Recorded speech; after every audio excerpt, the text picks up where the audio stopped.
Derek. How are you? Morning. Yes, I stay same to you. Happy New Year and all the best. And you are the Dean of the Faculty of Law. I need to inform the listeners. Yes, I am. Yes. Yes. I hope they are hearing me. I can hear you, but I hope they are hearing you even clearer than I'm hearing you. Well, I'm hearing you. There's a sort of an echo. I'm not sure if that's the studio sound, but yes, I'm hearing you very well. Yes, there. From time to time we need to inform the public of the work of the university. Yes. And the relevance of the university to the public in everyday life, whether they have children coming here or not, whether people went to the university or not, the university is benefiting them. I think people recognize this very much in terms of the university hospital. That's right. But they don't recognize it as much in terms of the law faculty, even though the law faculty is doing, I think, a similar job to what the medical faculty is doing. Would you comment on that? Well, I think so, and I want to thank you for sharing that view. I also agree that a lot of what we do at university is not immediately obvious to the broader community, and I think we have to make the effort to share our work with the rest of the community. As a university, one of our duties, we have several duties, of course. One of our duties must be to train the youngsters, to take over for the next generation.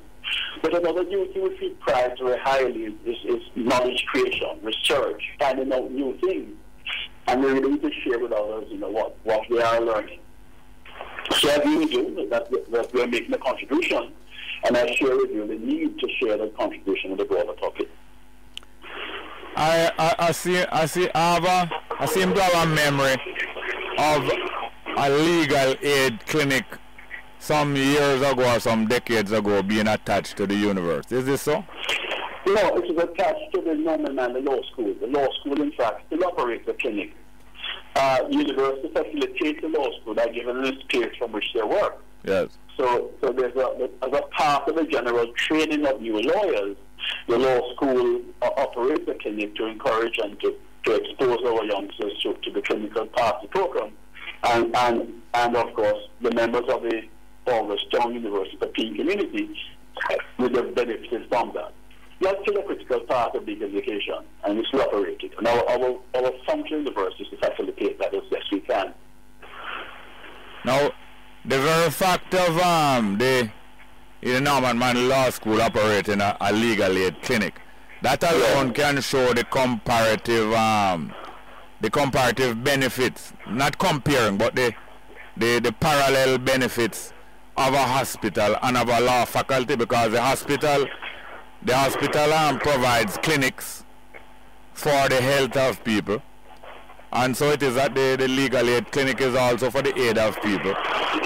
And we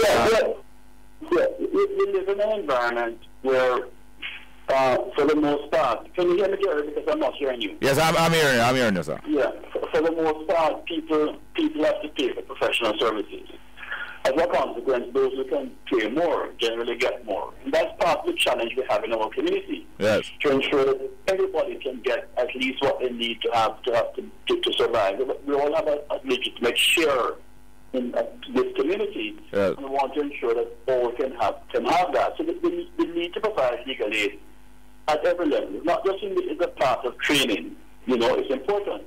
We have legal aid clinics in Kingston and in Montego Bay, and of course there's a legal aid program where persons can get support from the government to hire private lawyers.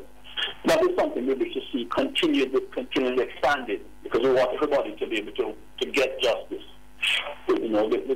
Someone once said that the courts is like a very expensive hotel. It's open to everybody, but of course it means that those who don't have the money cannot really go in. So we want everybody to have access to justice and access to legal advice, and legal representation. And that should not depend on how wealthy you are.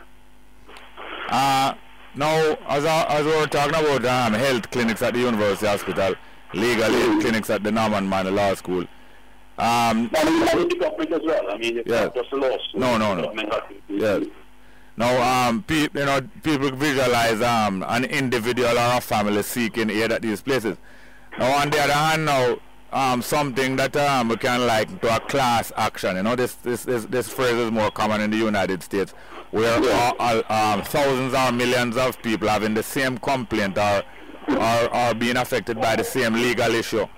They file lawsuits or take action so that they can clear up a legal point that will benefit millions of people. Similarly, it is that at least maybe half of Jamaica in 2010, in the middle of 2010, started raising calls for a commission of inquiry to be mounted into the Tivoli Gardens West Kingston operation of the security forces. The government wasn't really anxious to do that, but the public defender, as the office similar to the contractor general, which the Jamaican public sees as an avenue to take up their cause, decided to respond to the public and promised that he would not rest until he had made comprehensive inquiries, the basis which would be the basis of proceeding to a commission of inquiry. And we see that nearly 3 years later it has not, but the public still regard that office so highly that they still trust him. Now, does the law faculty, the university, take any interest in these public issues on a proactive basis, rather than being people coming and asking for these things? You have a whole host of issues, and I'm not sure where I can begin. Let me start by saying, keep maybe the general issue first, the broader issue. Of course, you're concerned about these issues, and we approach them in several ways. We approach them personally. We have scholars who are interested in these issues and who pursue, research them, and debate them, and try to be advocate on one side or the other for the public.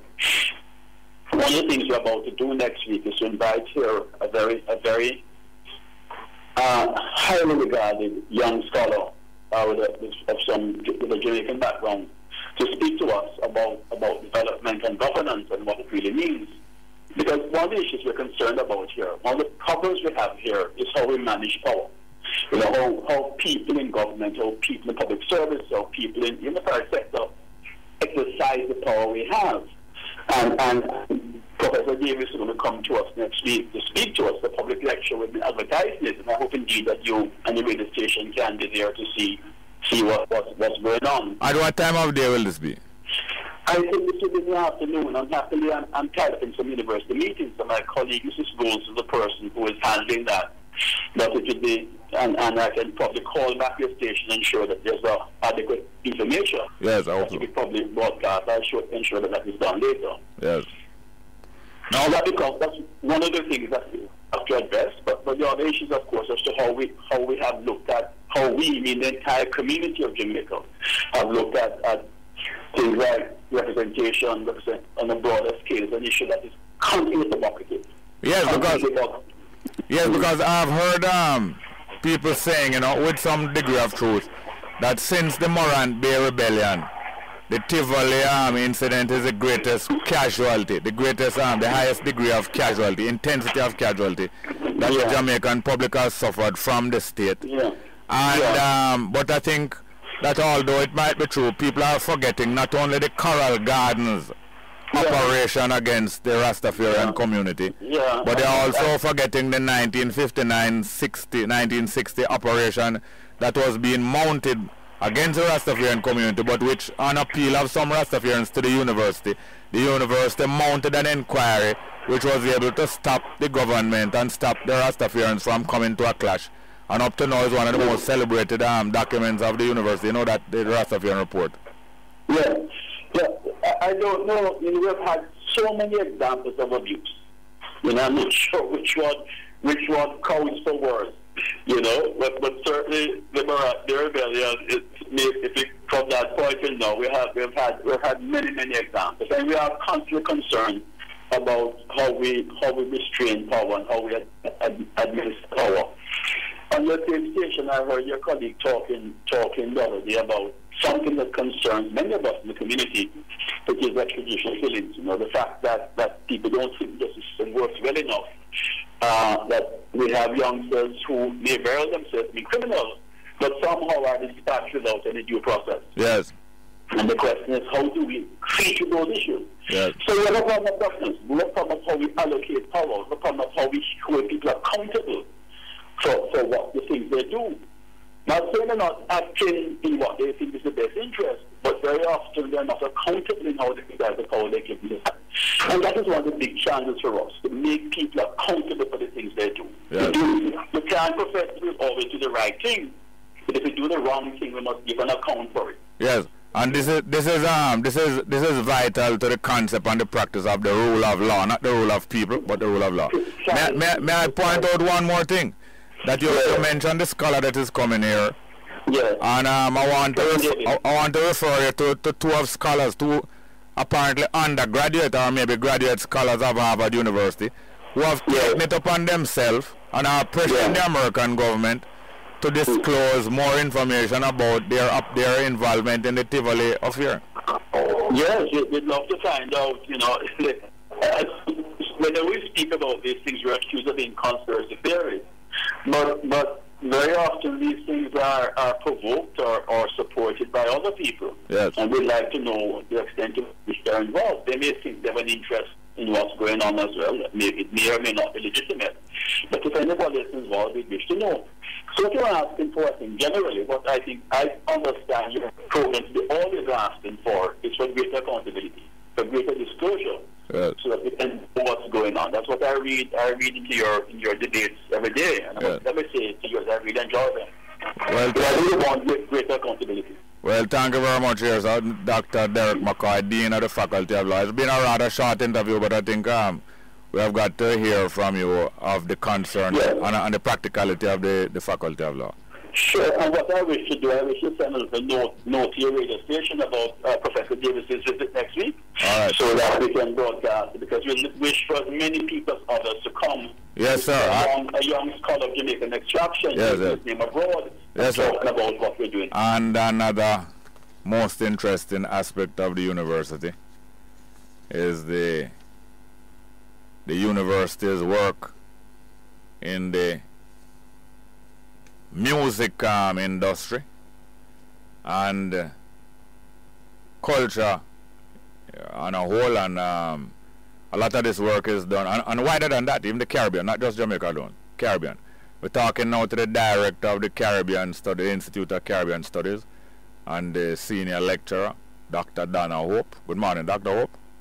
Hi, good morning, Jerry. How are you? Happy New Year. How are you doing? And is Miss Joan Pinckney also there? Yeah, this is Joan. Yes, I'm here. You know that coincidentally I played one of your motivational tapes yesterday on the program. Did you know that? No, I didn't hear it, but I'm happy to hear. Yes, I did. But anyway, Dr. Hope, how are you doing? I'm very well, Jerry. Good to hear from you. Happy New Year, and of course, Happy New Year to Joan. We spoke already one time. Yes, you know? Yes, thanks. Happy New Year to you too. Thank you very much. Well, there are two things that we need to talk to you about, Dr. Hope, and one of them is involved more closely with Mrs. Joan Pinckney's work at Jam Copy. But you have that for days now been working every day with your promotional thing about the reggae conference coming up next month. What date is it again? The reggae conference, the International Reggae Conference, will be held on the Mona campus February 14 to 16, 2013. So that's Thursday, Friday, Saturday of that week. Yes. We'll be going all day from 9 to maybe about 8 each day. Different activities, not just academic presentations, but seminars and musical presentations and exhibitions and various things will be happening. Launches of books, there's a lot of stuff that will be happening. Okay, so the seminar on copyright and royalties for literary work. That is like a pre-session of the conference, is it? Well, with the Institute of Garden Studies and the Reggae Studies, we try to engage in a lot of different activities that add value to what we do in the ICS, RSU, and to enhance the activity of cultural producers and creators generally. So it could be seen as a pre-activity because it ties into what we will be doing in the conference. But it comes out of discussions with Ms. Pinckney and her team. Yes. And Ms. Pinckney is the manager of licensing and membership at Jam Copy. And so we had discussions, I've been having some discussions with her and her team as to how to sensitize people who create literary work, in particular, like many of our colleagues on the Mona campus and other places, and how being involved and being a member of Jam Copy can directly benefit the creators of this type of intellectual property, and how what Jam Copy actually does. So we wanted to sensitize a lot of individuals, more individuals who need to have that information about what Jam Copy is and how they can benefit directly. And I think Ms. Pinckney, Joan, is the best person to I soon turn to her, but I think that I want to encourage the public to understand and realize is that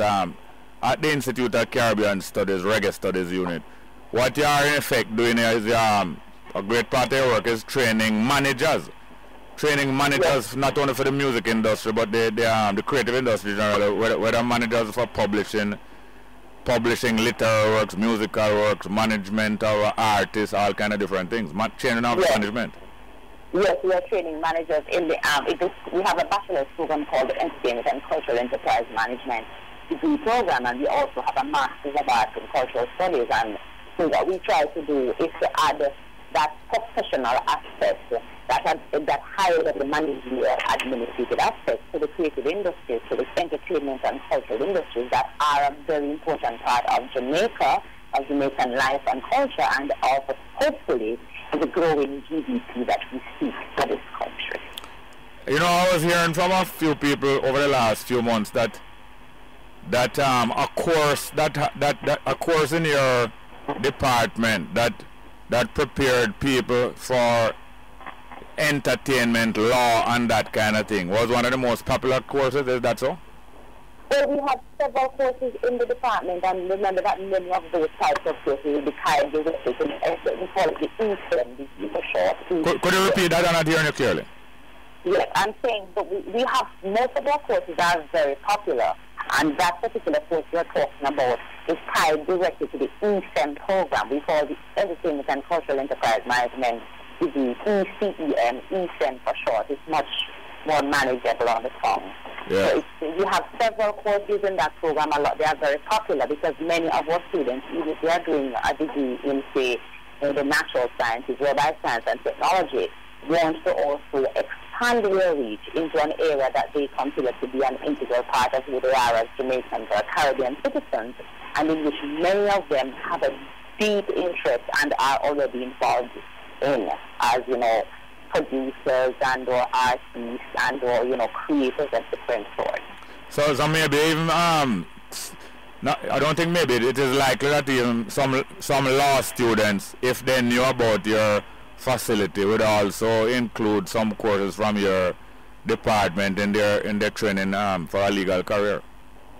Yes, and we welcome students once, many of us, our law students, their schedules can be rather, rigorous and demanding because of the volume of work that they do. But we welcome students from all the other departments and all the other faculties who are willing and interested in taking part in what we offer at the ICS. And so we do make an effort to market the programs and market the offerings as much as we can. For example, what we are doing right now with UWI, and we do have students from every single faculty in this university taking courses in the Institute of Caribbean Studies.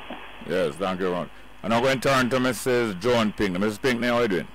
I'm well, thank you. Very impressed with what Dr. Hope is doing there at the university, and I must extend congratulations to her on the work, on the good work that's been done. We need that kind of thing in our society. Yes. So this seminar on copyright and royalties for literary works, writing, that you're putting on in collaboration with the Institute of Caribbean Studies.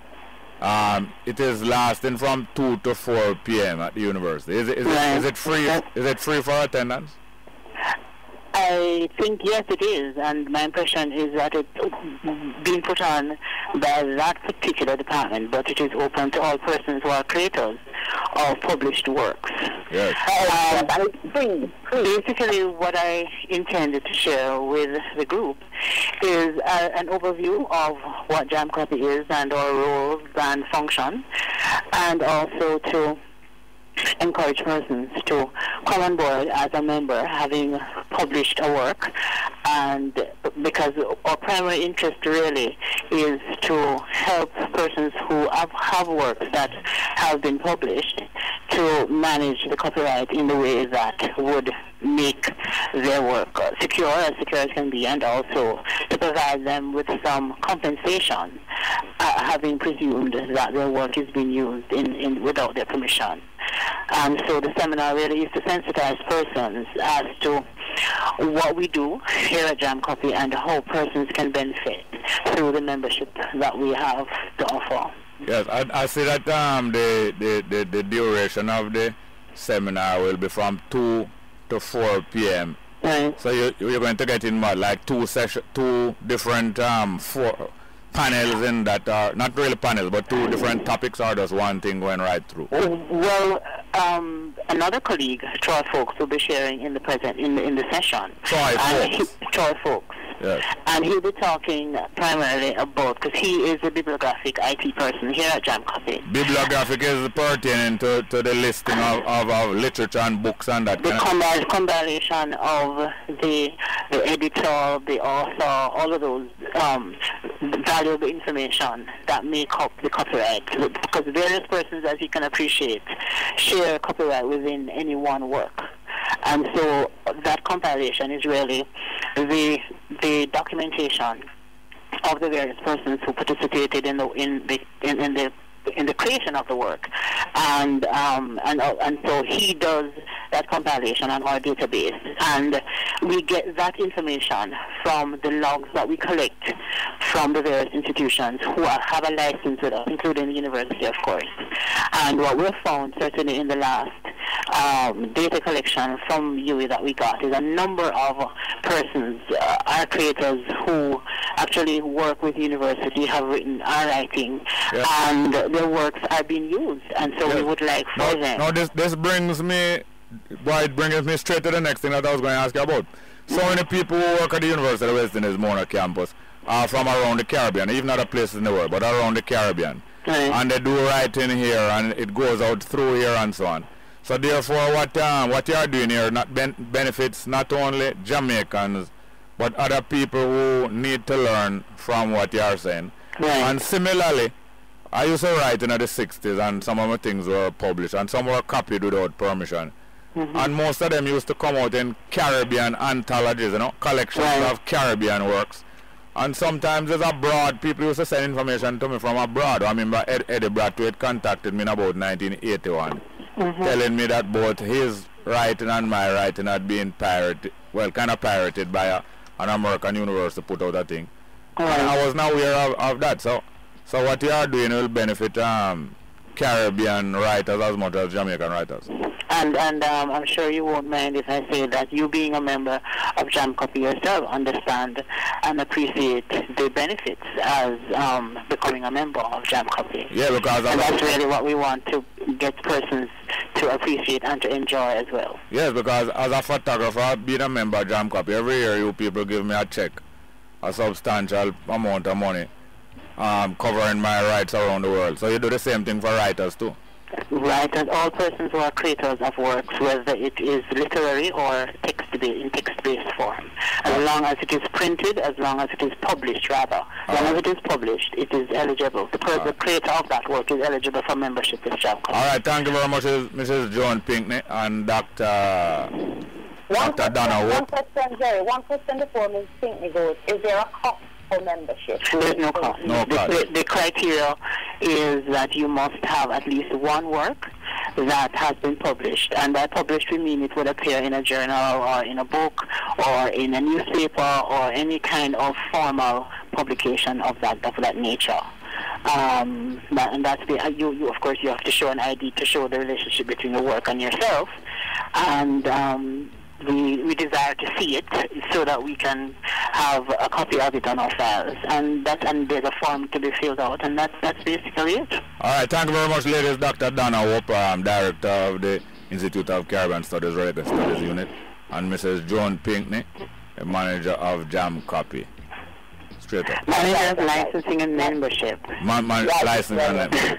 I'm reminding you about the seminar, Jerry, that it's on the 31st, it's Thursday, 31st of January, 2 to 4 p.m. in the New Education Lecture Theatre, NELC, by the Faculty of Humanities. It's free.